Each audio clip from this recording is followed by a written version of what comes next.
I got all dolled up in my Gwen Stefani outfit, and then I saw the Gwen Stefani up here, and I realized what part of my outfit I forgot. Is the bindi? Sorry to, that's all I could find. Yeah. Does that work? Is that cool? It's like the modern Gwen. I love it. I don't have a poem for you, but I do have a small collection of unfinished letters that I've never sent before, or I've never yet sent. 2. Beth, the manager who scoffed at me for asking for a raise to the preposterous amount of $9 an hour, because don't you know that anyone working in management, nobody makes that kind of over-the-top money. Dear Beth, after a series of lawsuits and employment standards claims initiated by your former employees, the company that you worked for went bankrupt. And then your boss was found murdered. I'm looking back to you. 2. John, the boss who called me sickly, weak, a whiner who was always concerned about minor ailments, who would stand there eating a half a pound of cheese slice by slimy slice for lunch every day, while telling me I would never be successful if I was always keeping one eye on my health.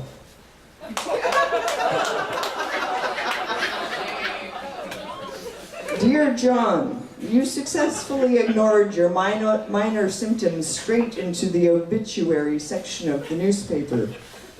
I'm looking back to you. 2. The boss who shall not be named, who risked her own job by actively helping me find work for another company because she didn't like how poorly our company that we worked for was treating a damn good employee like me. Dear ma'am, thank you for being supportive.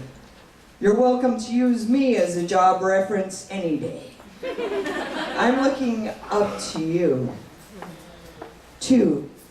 Dora, the high school classmate who, along with all her friends, spent 5 years telling me I was stupid, fat, useless, ugly, smelly, and should be killed and left for the coyotes.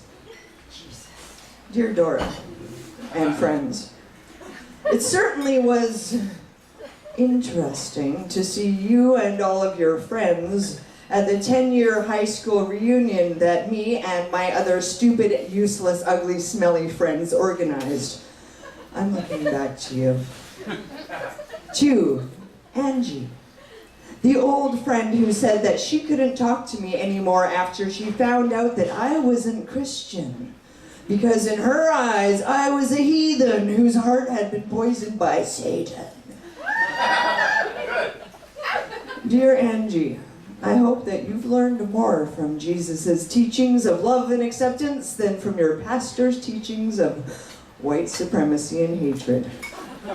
I'm looking back to you. 2.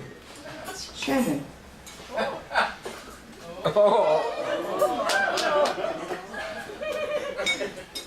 Who encourages my art, critiques my work, and is always involved in like 9 million art and writing related projects at once, yet still finds time for our 3-hour conversations of laughter, friendship, and saving the world sometimes. Thank you for being a good friend.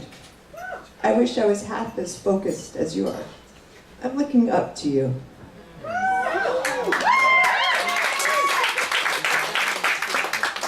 2.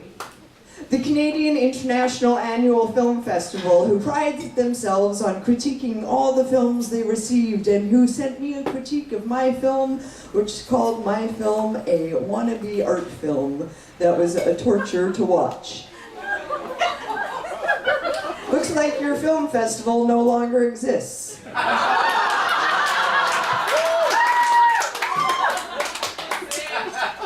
I'm looking back to you.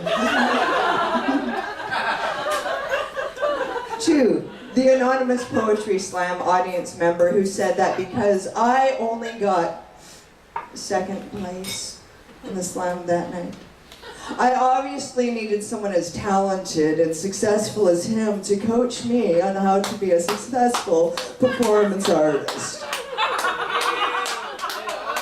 You must be an incredibly well-known, highly acclaimed, prolific, and successful performer. I have never seen you on stage. Anywhere. Ever. I'm looking back to you. 2. RC, who breaks boundaries, opens doors, and promotes unconventionality. Thank you for being such a strong supporter of the arts. You blaze trails uphill on mountains. Thank you. I'm looking up to you.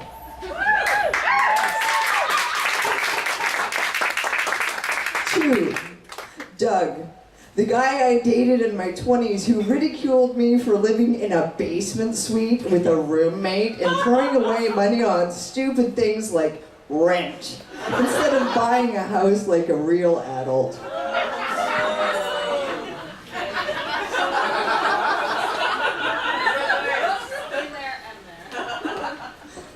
Dear Doug, I hear you finally moved out of your parents' home when you were 32.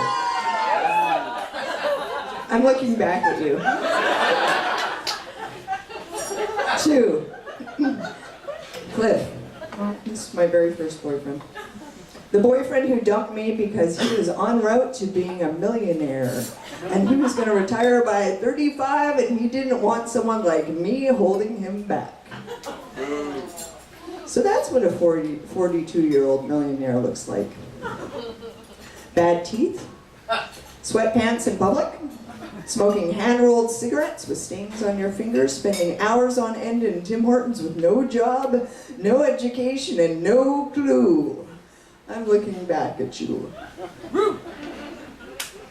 To Bryant, who encourages every step I take, carries me when I stumble, gets more excited about my successes than I do, and actually does own his own house.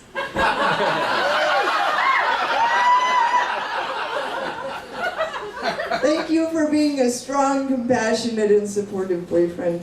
You, sir, are one of my favorite people in the world. I'm proud to be with you. Yeah. I'm looking up to you. Thank you.